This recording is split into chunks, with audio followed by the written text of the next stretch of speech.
Hello and welcome to the Gooner Talk. Back again with you guys for another episode of what is the Arsenal News Show. Good morning to everybody. Hope you're doing good. Hope you're doing well. Thank you, as always, for joining me, for making this a part of your morning routines. It's very much appreciated.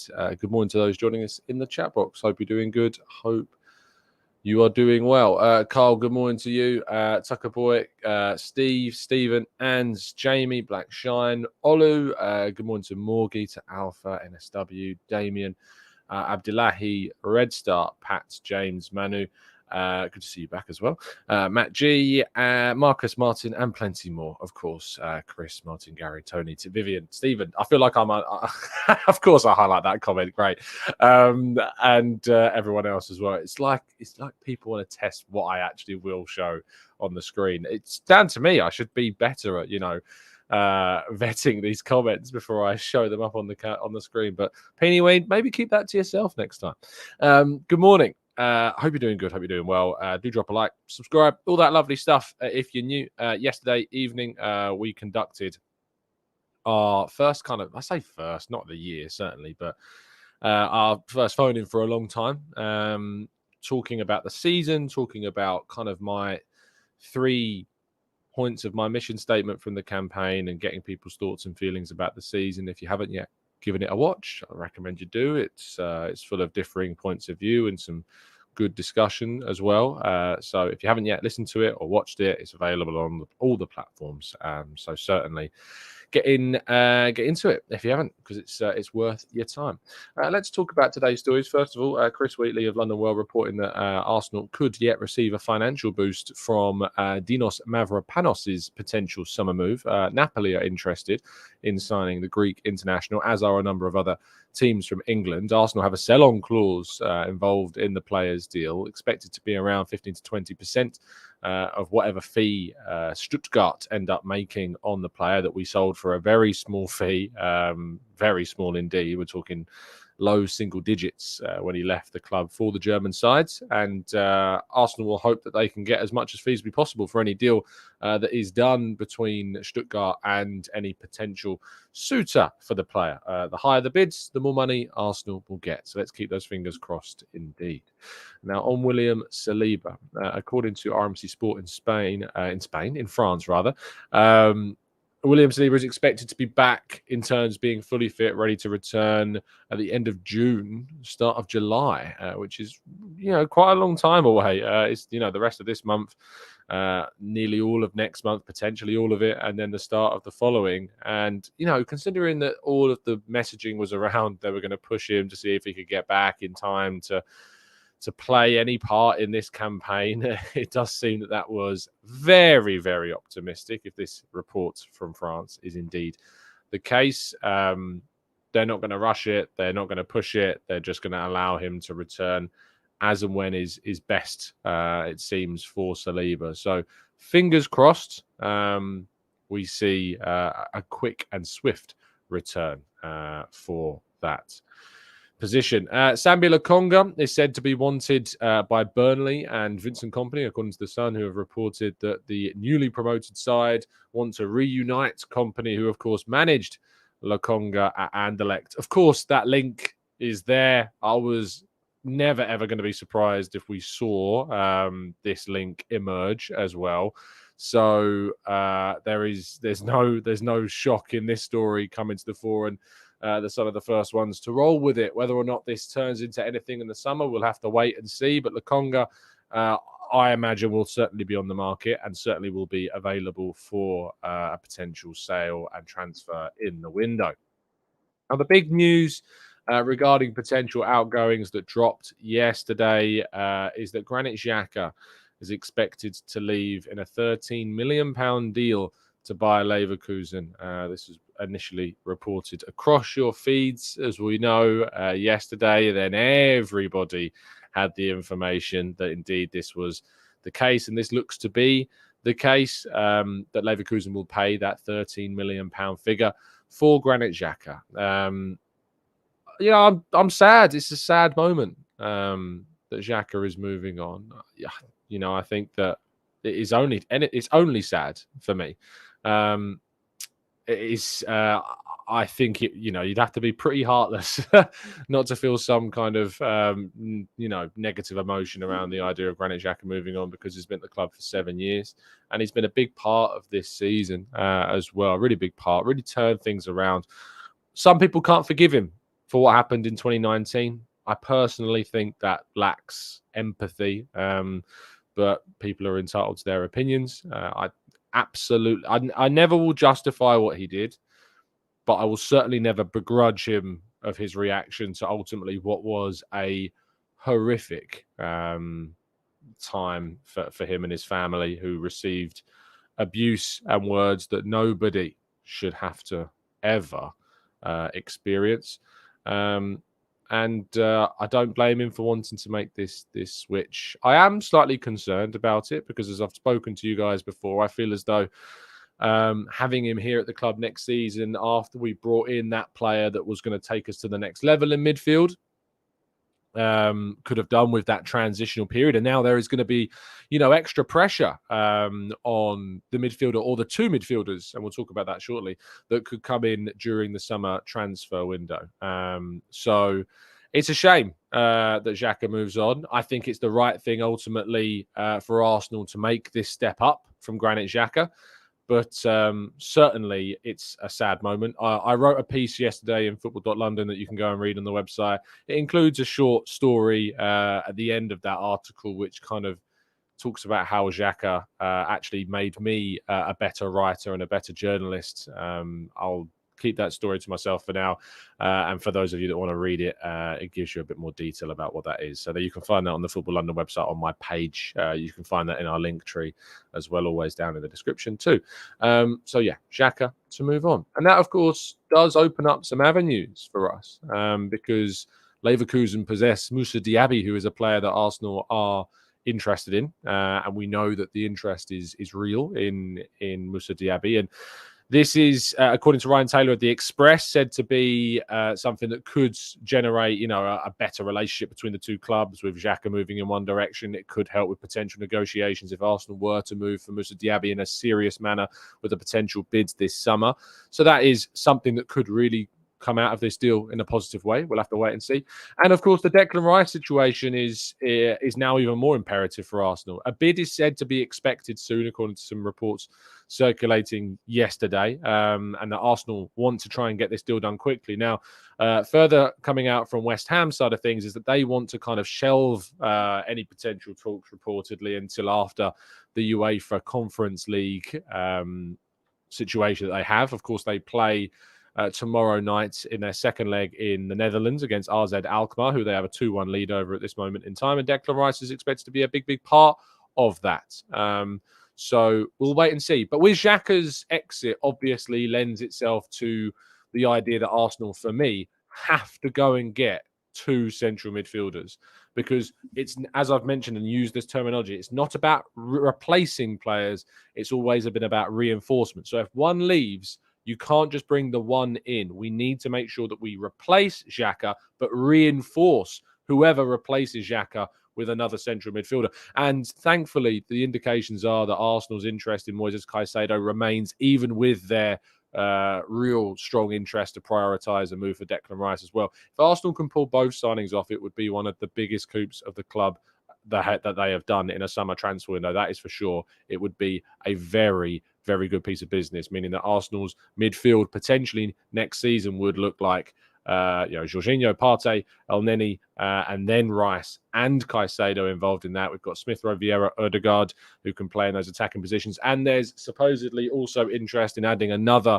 creative midfielder as well. What that means for Vieira, who knows? But there is said to be interest in a kind of offensive, creative midfielder that could be and is expected to be maybe one of those targets is Mason Mount, as we've heard about before.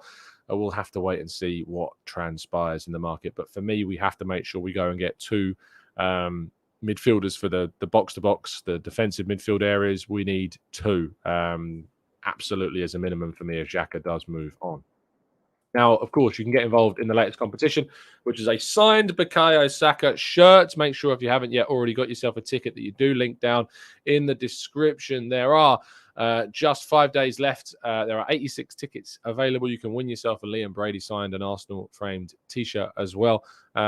If just by entering this competition, you enter yourself into that, as well as lots of football prizes, site credits to enter yourself into future competitions as well. So if you are entering, I wish you the absolute best of luck. Right, let's go to part 2 and your questions right after this.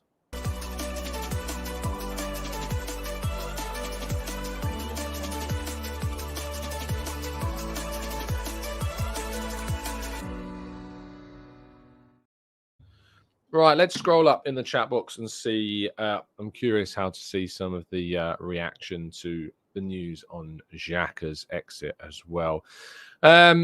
Simon says, good luck to Xhaka. And Gooner Legend says it's the right move for both club and player. Matt G says he'll be sad to see him go. And Marky G, GTI rather, points out that it's going to take some big boots to fill, certainly. Absolutely. It's going to be a very, very difficult. And that's a testament. The fact that we've got to bring in a replacement that's better than Xhaka and the fact that that task is very difficult, that's a testament to how good Granit Xhaka is and has been for us. Jay Dime says, I've gone full circle on Xhaka. Good luck to him. And I'm glad that a lot of people, and I think the majority of people, have gone full circle since that incident back in 2019. I think he's earned ultimately the respect back again from that turnaround, from the commitment, from the output, and certainly his dedication to the club as well during this period since that point in time. Omar says he deserved the league title more than any other Arsenal player, and it's a shame that he won't go out with one. He said that he wouldn't leave until something special happened. Now, it's all going to be about context, about what you consider something special. I think Arsenal's title challenge this season, it was a special season for us, and it could be very, very special if Arsenal use this season to propel them forwards onto even bigger and better things. And I think that he'll look at this season and go, yeah, you know, we did more than anyone ever expected, and it's probably a good point to go out on. I would have had one more year personally and allowed that transition, but we'll have to wait and see. Liv Fit says, why does it feel like you and Harry are overprotecting Xhaka? Probably because you don't like him and don't agree with our points of views. I can assure you that it's not overprotection. Granit Xhaka has certainly been very good. And I think that people that are, I think, objective about players and can look at what players have done will recognise the fact that he's turned things around, that he's improved drastically, that Arteta deserves credit for keeping him and turning his form around at the club, and what he's done for the club this season has been absolutely brilliant. So certainly no overprotection, just appreciation for what he's done as a player, and also empathy for what he went through during that period in 2019, because frankly, no one deserved it at all. Christopher says, Tom, do you think Smith Rowe will be given a chance to prove his worth next season as a potential number 8? No. I'm growing less and less sure of that left 8 position. From the way in which Arteta's bringing him on for Ødegaard, it seems that he sees him more so as Ødegaard's competitor, and it will be playing more in that most advanced midfield role on the right-hand side. So it seems that will be the position, if indeed he even is here for next season. Some people seem to suggest that they think he's going to go.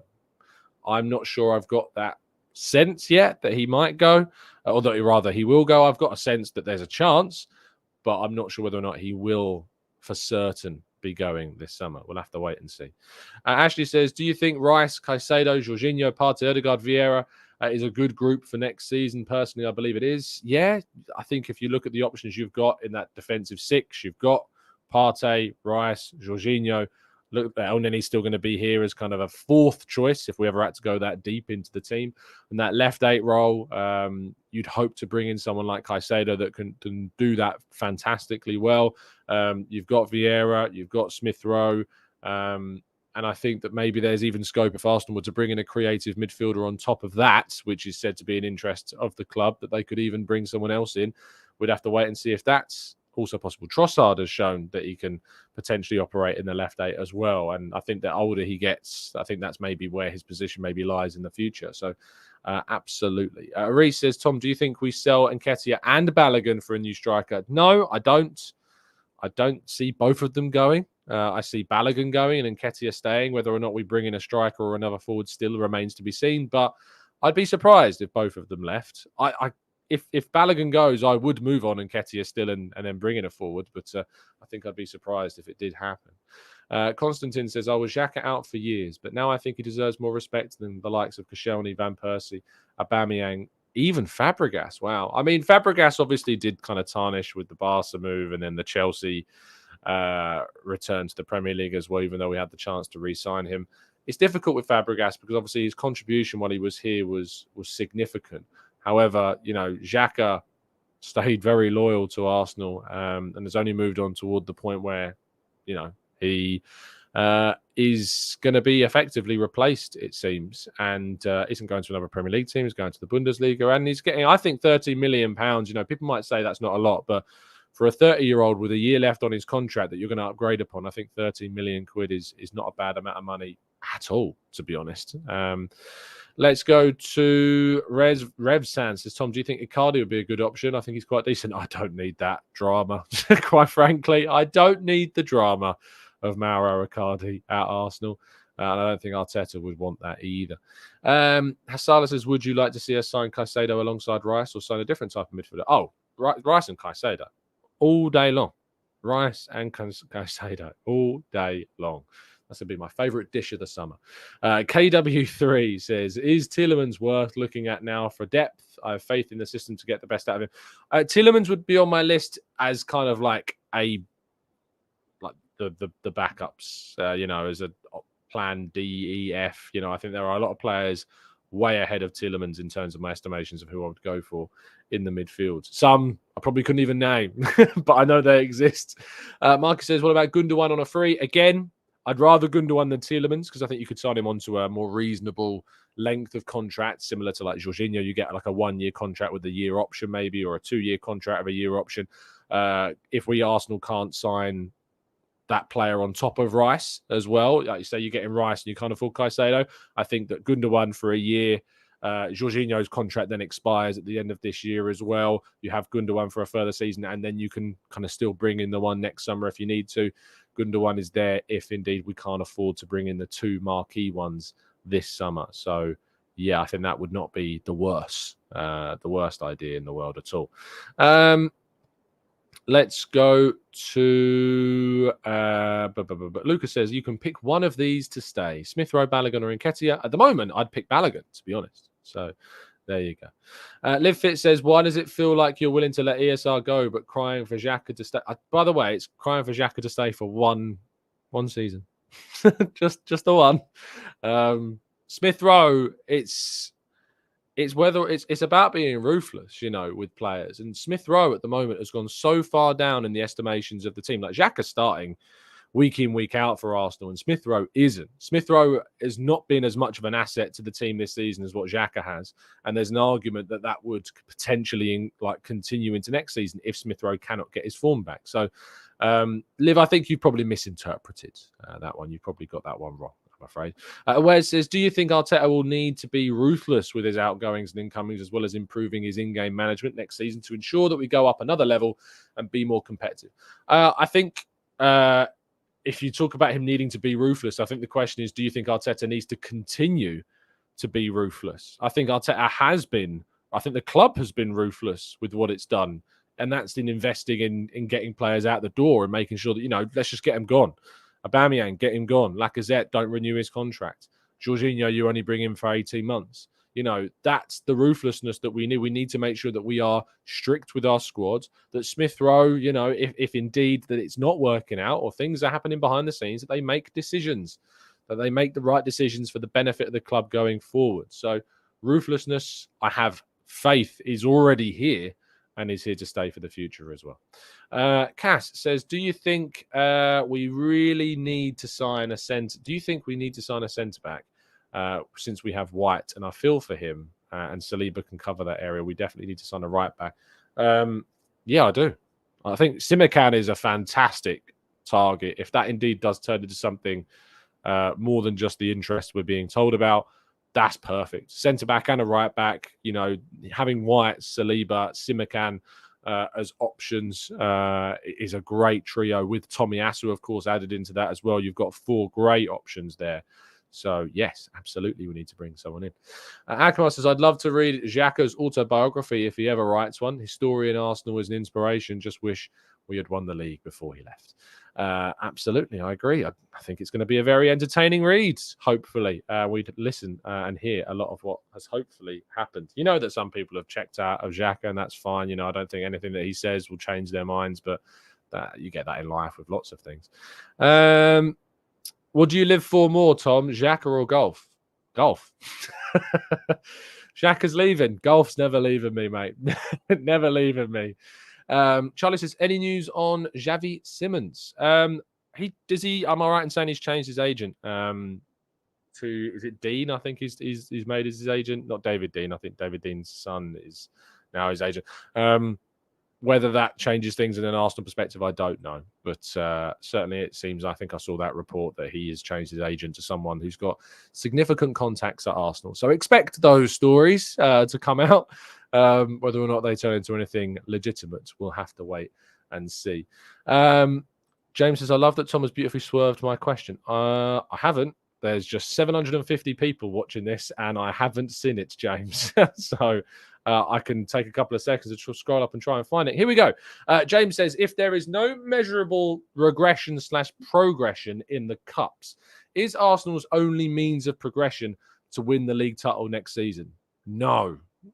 That's why we have a point system in the league and also a points gap that you can measure between you and your title competitor. That's why, for me, the next step is a better title challenge on Manchester City. The Champions League as well creates a much better as well measure in terms of European progression, because let's face it, when you get to the knockout stages, there are very few, if any, duds. And with the utmost respect to the FA Cup and with the League Cup, like if you watch and you have seen Manchester United's route to winning that trophy compared to Arsenal getting Brighton in the first round and Arsenal getting Man City in the first round of the FA Cup, like it's so different. So the Champions League, I think, can give you some measurable degree of measurement in terms of progression in that sense, because the oppositions are all very good, but there's still going to be some caveats to that. But with the league, it's all about how much you progressed at the table, how close you've got to your opponent, and obviously the context of the season as well. So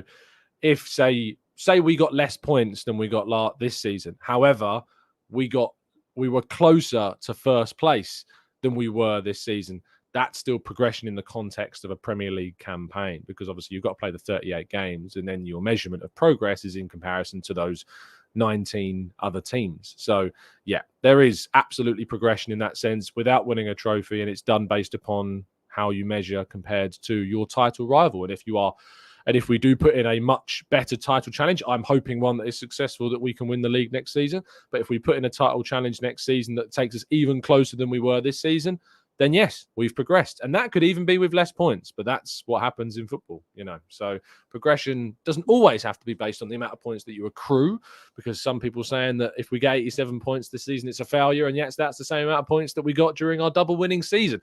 So, it's all about context. I hope that answers your question, James. Girish says, Tom, what's the minimum number of summer signings, and who all if we get go of 6 players, be that Balogun, Eddie, Xhaka, Tierney, Reece, Patino, and would you take a Gift Orban from Genk? I don't know much about the player of Gift Orban, so I can't talk about him at all. I barely know he exists, if he does. Regarding the how many players do I expect to come in, a minimum number I have to say is 5. For me, we have to get 2 midfielders, a forward, and 2 defenders. If Tierney leaves, I think that's the key part. If Tierney goes, and I would move him on now, I'd go get a left back. I'd get the Simakan style player. I'd get 2 midfielders, and I'd get a forwards. Arsenal wanted a creative midfielder, so maybe you see 6. So let's see what happens. Revzan says, imagine if we went for Kane. Can anyone imagine expressions fuming about it? Yeah, I know. Amazing. That would be rather special. Kulusevski as well is one of those where I know a lot of people have been asked about. So let's see what happens. Wes Bird, just heads up, saying humble but accurate opinions, not humble. So doesn't exist. There's no such thing as a humble but accurate opinion. There's a hubristic and accurate opinion, but there's nothing humble about saying that your opinion is accurate. Akmal says, lost out on Champions League qualification last season, lost out to the Premier League this season, losing in the UEFA Champions League final next season. I hope that's not the case. What an amazing way to get to a Champions League final in your first season back. But, if we get to the final, we've got to try and win it, mate. That's the way forwards. I don't want to go forward saying progression as losses. Eventually we will have to win something. That is eventually going to get to the point where, you can't progress any further other than winning the thing. So, I think next season we can have a much better title challenge and a much better run at it. And I don't want to see us going backwards. I'll be very disappointed if we go backwards, but we'll have to assess where things are come the end of the campaign once again. Mashego says, context, Tom, to win, you need about 95 points, and you can't compare this team with teams from the past because the level has changed. That's exactly what I said. That's exactly what I said. That's why I said points accrued this season could equal 87, which would be the same as our double winning season. But you can't call this season a success like that season because everything has changed. It's exactly what I said. Labanga says, what are young players like Ethan Nwaneri looking at in terms of a move to Man City if that goes through? They'll be promised a better pathway. That's why they make that move. You think about Amari Hutchinson was promised a better pathway through to first team football, was given more money as well.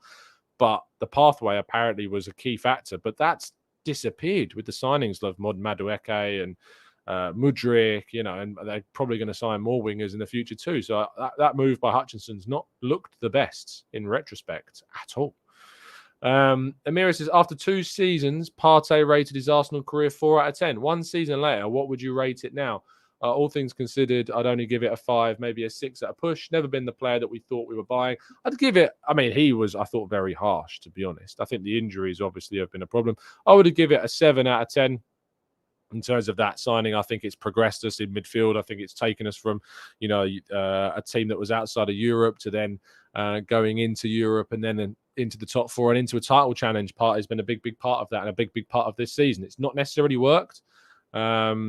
And it's not necessarily happened at the end of the campaign. We've never really had him for the end of the campaigns. Maybe that's just saw him run out of steam. But next season, hopefully we can have a Rice and we can bring in a Caicedo, and we've got options then to rotate and give players more rest and, things like that, so that we don't have to experience the burnout that I think we've experienced this season. T. Laroni says, any news on the Rob Holding? I saw that Leeds and Sheffield United are interested. I'd love to see where you saw that link. The only place I've seen that even suggested is what seems to be another random ITK. Don't worry, I'm making my list, people, of the new ITKs that are popping up this season. I've not seen that anywhere, and I certainly haven't heard that in my sphere of things. Doesn't mean it's not true, of course, but I can't tell you that I've heard of that. Raul says, what's your take on Chelsea under Pochettino and Man United under the prospect of a new sugar daddy? I don't know if they're going to get taken over by that Qatari consortium at the moment, or I don't even know if it's a consortium. It looks like more of an individual at this stage. But it seems to be that their valuation remains under that of the Glazers. It seems that the other buyer remains in the lead, and I hope that continues to be the case. I don't want Man United getting bought out by a billionaire that's going to give them what Man City and Newcastle got. Don't need that. But the perspective of that is a scary one. And Chelsea under Pochettino, look, they're going to be better. I wrote a piece about this yesterday. They're going to be better coached. They're going to be, I think, more competitive. But it doesn't, it's not like a Pep Guardiola level appointment at Chelsea for me. When Pep Guardiola came into Man City, that was the perfect marriage of money and the best coach in the world. So that challenge then become ridiculous. But yeah, no, it's not. It's not something at the moment that I'm looking at and going, oh, I'm really scared. Arousal is apparently that a significantly higher offer has been made. Yeah, that offer that's still been made that's significantly higher is still said to be below the valuation of the Glazers. So just because it's higher doesn't mean it's going to be enough. But we'll have to wait and see. Aaron says, hey, Tom, do you think the Xhaka news would have gotten out if we hadn't already agreed a deal behind the scenes for a replacement? Yes. Things get out there, Aaron, I'm afraid. So, yes, I do. That said, Team News and Ticks on Twitter, who are a fantastic Twitter account who give a lot of information regarding lineups. Great if you're a fantasy football player. Did tweet yesterday about the talks regarding Declan Rice and had tweeted that provisionally a deal had been agreed between both clubs and the players months ago. So the upfront fee was less than what's being quoted at that 100 million valuation, and the wages are way in capital letters below what's being quoted. Now, I can't verify if that tweet from Team News and Ticks is true, if that's the case. But what I would say is that the person behind that account is very, very well connected, has got genuine connections. So it wouldn't surprise me if that information is indeed true. So there you go. Greg says, so Tom, you agree our billionaires are useless? Don't know. What did I say? What did I say? I don't know what I said. Josh says, if we sell Xhaka, which I don't think we should, we need to sign 3 centre mids. Every season we struggle with injuries, and that's before the Champions League campaign. Well, 1 out, 2 in. I don't think is a bad thing at all. Minimum for me is bringing in 2 midfielders if Xhaka goes. But I think that the club are looking at potentially maybe 3 with that creative midfielder that we've been hearing and has been reported elsewhere. So let's see. Let's go to Amira says, also, Tom, you haven't mentioned anything about Balogun committing to the US men's national team. We now have 2 international poster boys. You're right. I haven't. I completely skipped that one. Big news in the terms of Balogun, and fantastic news for the US men's national team.